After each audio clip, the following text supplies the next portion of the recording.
Hello language learners. Let me show you one of the many ways you can learn vocabulary, all for free, using Google Images. I'm working on a Mac, so I will show you how I do this on my computer, but you can replicate the same thing if you are using Windows. What we are going to do is create our own personalized visual dictionary. Whenever you want to learn a new word, you can search for it on Google Images, find an image that you like, and then copy and paste that into a whiteboard, which you can then save. Let me explain how to do this step by step. First, open Google, type in the new word you are trying to remember. I will use puppy as my example, okay? Because everyone loves baby dogs. Okay, let's search. Now, click on Images. Boom, we get a lot of photos of puppies. Now, don't get distracted. Look through these. Scroll down until you find one you really like. This is an important part of this process because by searching through these, you are helping put this word in your mind, into your memory. Look for the pictures that jump out at you.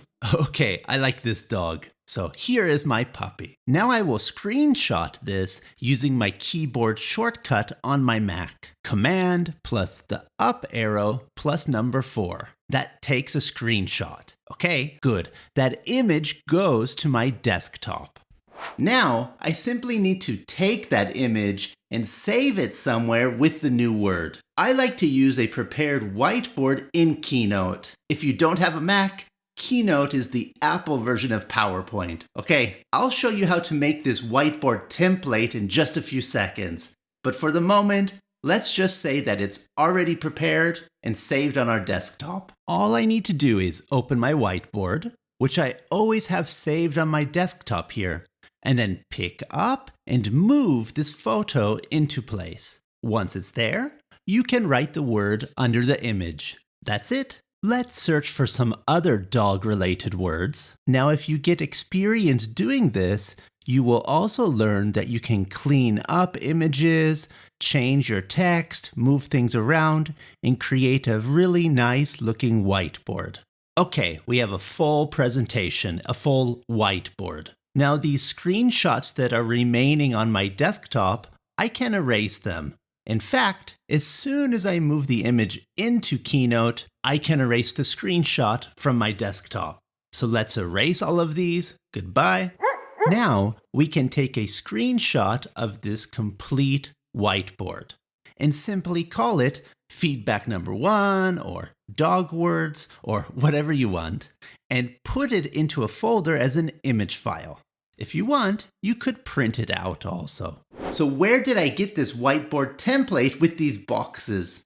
I simply made it. This takes a few minutes the very first time you create this, but after you have done it, it's there forever. If you are using PowerPoint, you should be able to create something very similar. Just copy the big idea here. First, open up Keynote. Choose a basic white template. Erase what you see on the screen. Click on Shape and choose this square. If it is not already open on the upper right, click on Format. We want to format this square, okay? Click on Fill and select No Fill. Good. Now we have an empty box. Click on Border and select Line. There we go. We have our square. You can reshape this square as you prefer. I like this chalkboard look, so I will change my line here. Now I will copy and paste this square. So Command C for copy and Command V for paste. Organize these squares like you want. I'd copy and paste this complete slide so you never have to do this again. And now we have our template. Pick up your photo from the desktop and simply drag it into Keynote. Put the photo where you want and add text. Another cool thing about this strategy is that Google will give you the most common meaning of the word you are searching for. Now, sometimes it's a big surprise what will pop up in the results of Google Images. If you get some strange or funny photos, good.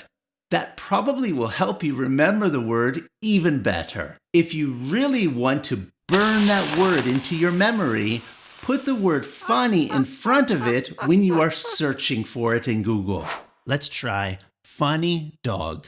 Yeah, okay, those images are even better. You can do this with other adjectives also, and I promise you will find some interesting images. And if you see something that makes you laugh, good. I mean, learning a language should be fun, right? If it's funny, if it's sexy, if it's stupid, who cares? The important thing is that image helps you remember the word.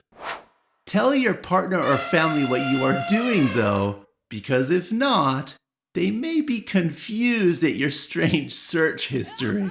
Now, this channel is all about understanding spoken English so you can communicate with the world.